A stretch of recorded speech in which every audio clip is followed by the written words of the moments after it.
Assalamualaikum warahmatullahi wabarakatuh. Kita mungkin sering mendengar istilah public relation atau PR. PR ini bertugas untuk menjadi komunikator antara sebuah organisasi dengan stakeholder. Namun dalam sebuah ilmu pengembangan sumber daya manusia, Departemen SDM tidak hanya bertugas menjadi pelaksana rekrutmen, training, dan juga evaluator, tapi salah satu tugas yang penting untuk dijalani yaitu bertindak sebagai employee relation. Atau kita sebut ER. Apa itu employee relation? Mari kita bahas dari definisinya terlebih dahulu. Employee relation atau kita singkat sebagai ER merupakan setiap hubungan industrial antara organisasi dan para pekerja atau karyawannya yang berkaitan dengan masalah fisik, emosional, kontrak, dan upaya psikis yang ditempuh oleh perusahaan untuk memelihara hubungan positif dengan karyawannya. Jadi intinya employee relation ini merupakan hubungan karyawan yang mengacu pada upaya organisasi untuk menciptakan dan memelihara hubungan positif dengan karyawannya. Dengan memelihara hubungan karyawan yang positif dan konstruktif, organisasi berharap untuk menjaga karyawan tetap setia dan lebih terlibat dalam pekerjaan mereka. Biasanya Departemen Sumber Daya Manusia organisasi mengelola upaya hubungan karyawan. Namun beberapa organisasi mungkin memiliki peran manajer ER yang berdedikasi. Kemudian tanggung jawab khas dari manajer ER ini termasuk bertindak sebagai penghubung atau perantara antara karyawan dan manajer dan membuat atau memberi nasihat tentang pembuatan kebijakan seputar masalah karyawan seperti kompensasi yang adil, manfaat yang bermanfaat, keseimbangan kehidupan kerja yang tepat, dan jam kerja yang wajar. Ini mungkin contohnya seperti misalnya kalau misalnya di dalam suatu organisasi memiliki sebuah sengketa, terus adanya tuntutan untuk upah minimum regional. Ini perwakilan dari perusahaan untuk menyelesaikan masalah tersebut dengan pihak serikat pekerja dan pemerintah. Dari perusahaan inilah mengutus dari pihak SDM yang disebut ER. Kemudian dalam hal ER ini, Departemen SDM itu memiliki dua fungsi utama ya. Pertama, SDM membantu mencegah dan menyelesaikan masalah atau perselisihan antara karyawan dan manajemen. Kedua, mereka membantu dalam menciptakan dan menegakkan kebijakan yang adil dan konsisten untuk semua orang di tempat kerja. Untuk menjaga hubungan karyawan yang positif, organisasi harus terlebih dahulu memandang karyawan sebagai pemangku kepentingan dan kontributor di perusahaan daripada hanya sebagai pekerja yang dibayar. Perspektif ini mendorong orang-orang dalam peran manajemen dan eksekutif untuk mencari umpan balik atau feedback karyawan untuk menghargai masukan atau input mereka lebih tinggi. Dan untuk mempertimbangkan pengalaman serta peran karyawan ketika membuat keputusan yang memengaruhi seluruh perusahaan. Memahami ER sangat penting untuk manajemen sumber daya manusia perusahaan. Hubungan karyawan yang salah dapat menyebabkan reputasi buruk dan pembongkaran perusahaan meskipun mendapatkan kesuksesan secara finansial.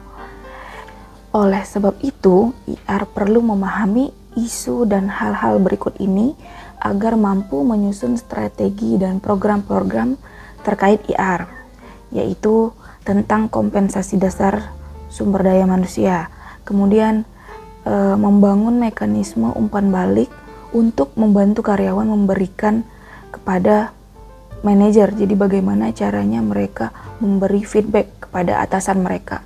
Kemudian absensi, reward, dan punishment yang wajar ataupun yang adil. Kemudian masalah komunikasi baik antar individu atau antar kelompok. Kemudian permasalahan terkait alkohol atau narkoba yang memengaruhi kemajuan pekerja.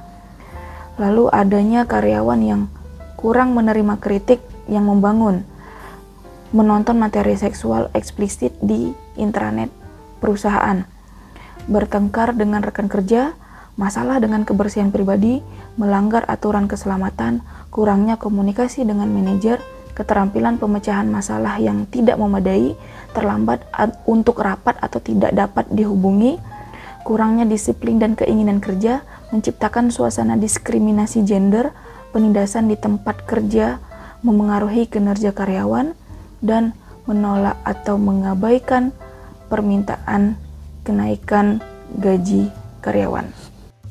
Kemudian penanganan masalah yang buruk seperti perbedaan budaya, perlakuan tidak adil, dan penanganan yang salah serta tidak sesuai dengan kepribadian dan kebutuhan individu. Kemudian kebijakan di bawah standar dan keberpihakan terhadap karyawan individu atau kelompok. Nah, tahukah Anda, manajer SDM harus menghabiskan 60-70% waktunya untuk memecahkan masalah yang meluas seperti pelecehan seksual, perselisihan cuti tahunan, perilaku kasar, dan intimidasi konflik. Seperti hal tersebut dapat berdampak negatif pada organisasi. Nah, kemudian apa yang bisa dilakukan HR untuk meningkatkan hubungan karyawan ini atau IR ini? Yang pertama, mempromosikan komunikasi. Manajemen harus mencari cara untuk berinteraksi dengan anggota tim, pekerja, dan pemimpin serikat pekerja. Sampaikan pemberitahuan penting, pembaruan penting tentang perkembangan perusahaan, bagikan visi organisasi, dan kembangkan ikatan dengan karyawan. Hubungan harus sedemikian rupa sehingga tidak ada yang takut untuk berbicara atau bertanya kepada manajemen. Atau ini kalau dalam istilah ilmu HRD disebut dengan employee voice. Jadi HRD juga bertugas untuk meningkatkan komunikasi ataupun suara di dalam organisasi. Dan itu topik yang menarik untuk dijadikan bahan skripsi juga. Kemudian yang kedua, mengakui, menghargai, dan memberi reward. Menghargai karyawan dan menghargai mereka itu memecahkan 80% masalah hubungan karyawan. Tunjukkan pada karyawan Anda bahwa Anda itu peduli dan beri mereka kesempatan. Ya, seorang profesional HR yang cerdas tahu bahwa merayakan rekan kerja dan menghargai mereka adalah solusi terbaik untuk menangani masalah hubungan karyawan. Memiliki perayaan tim mingguan kecil, kemudian memberi motivasi yang intens, memberikan pengakuan publik atau misalnya pujian itu semua adalah kunci untuk membangun ikatan karyawan yang kuat. Karyawan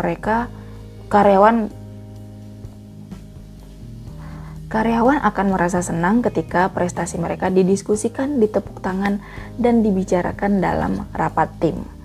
Nah, kemudian yang berikutnya adalah perlakukan semua orang dengan sama, berhenti menjadi parsial. Keberpihakan adalah salah satu contoh utama hubungan karyawan. Nah, jika Anda ingin membangun ikatan yang kuat dengan karyawan Anda, maka perlakukan semua orang secara setara dan jangan bermain favorit. Jadi tidak ada orang yang favorit dan tidak favorit. Nah, staf memberikan yang terbaik ketika mereka mendengar komentar yang sama-sama menghargai. Menciptakan lingkungan kerja yang bebas dari keberpihakan itu akan benar-benar memungkinkan karyawan untuk berpartisipasi dan berkembang, untuk bekerja keras dalam memberikan kinerja terbaik mereka. Kemudian, latihan investasi, penawaran, dan pengembangan karir. Nah, staf kantor, pekerja industri, dan anggota tim Anda adalah bagian dasar dari bisnis Anda. Berinvestasi di dalamnya, misalnya mengadakan program pembelajaran dan pelatihan, program peningkatan keterampilan karyawan, pemantauan sejawat, program kesehatan karyawan, dan banyak lagi, tergantung pada ukuran dan jenis bisnis. Pilihan di sini tidak terbatas, yang penting adalah memperlakukan staf Anda dengan baik dan membantu mereka mengembangkan diri. Lalu percaya dan bagikan visi perusahaan. Nah, percayai orang-orang Anda, apa yang bisa dilakukan perusahaan tanpa karyawannya? Harapan, ketergantungan, dan kepercayaan adalah 3 pilar kuat dari bisnis yang sukses. Ketika Anda menyampaikan harapan dan visi Anda dengan staf Anda, percayalah pada mereka.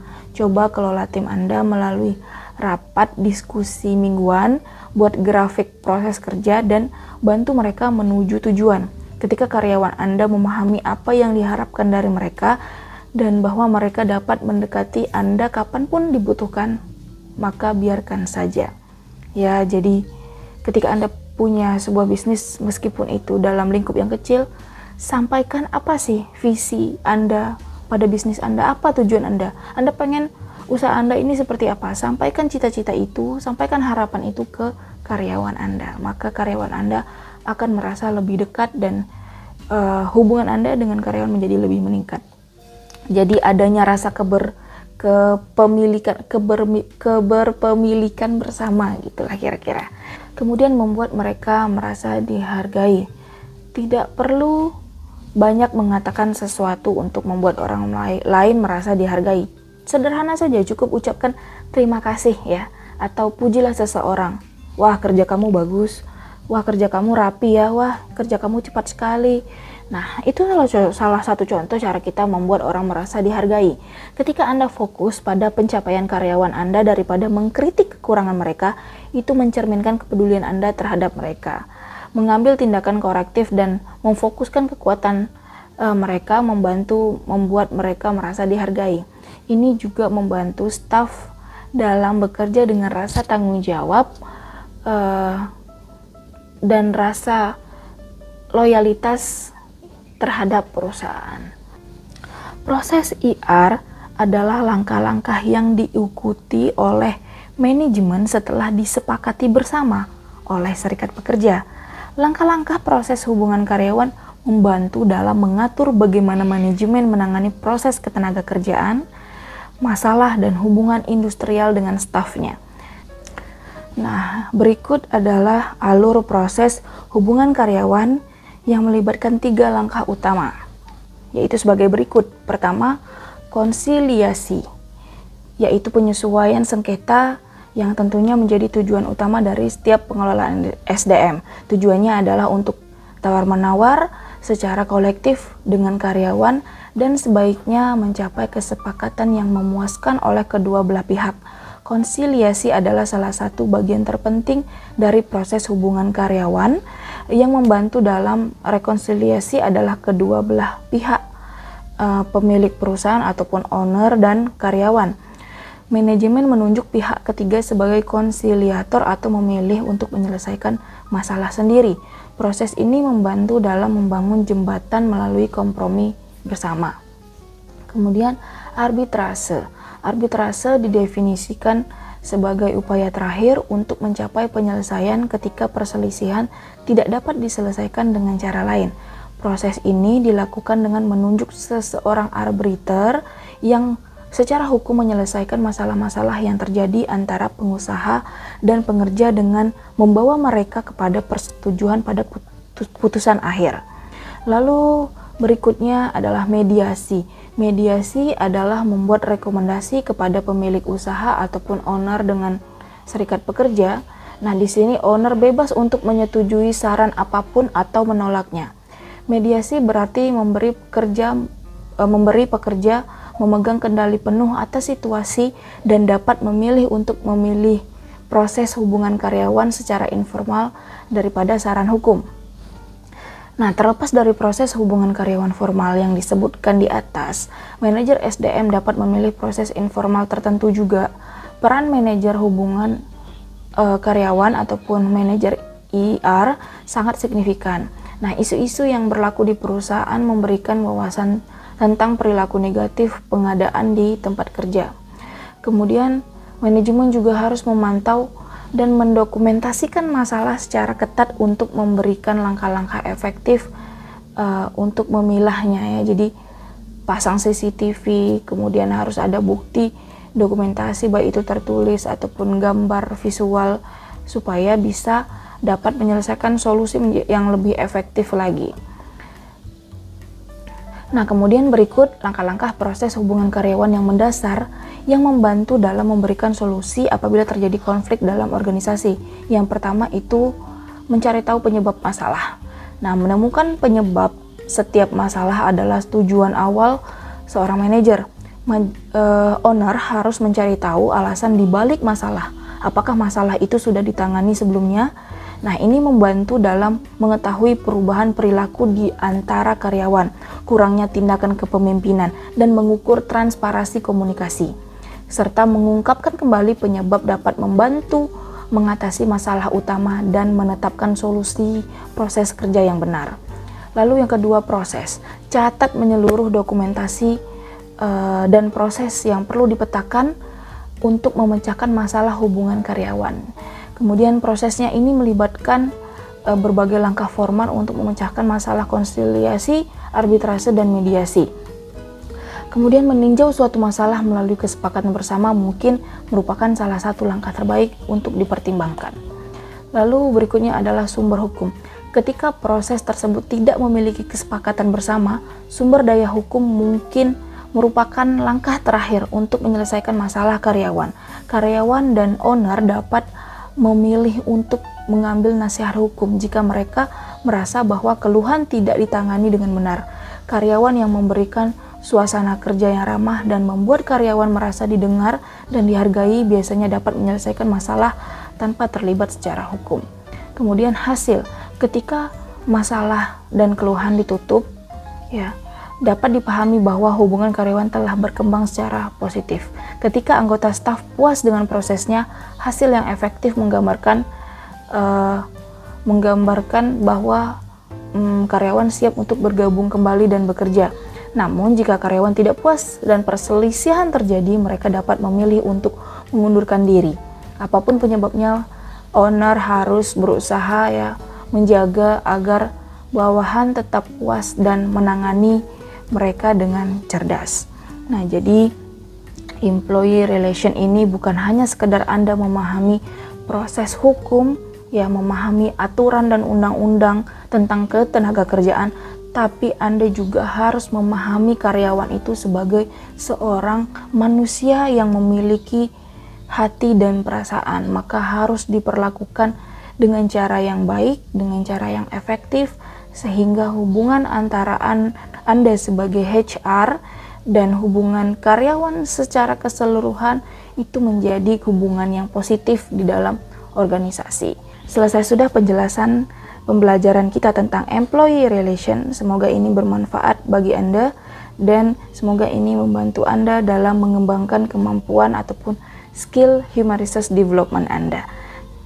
Sampai ketemu lagi di pembelajaran yang berikutnya. Assalamualaikum warahmatullahi wabarakatuh.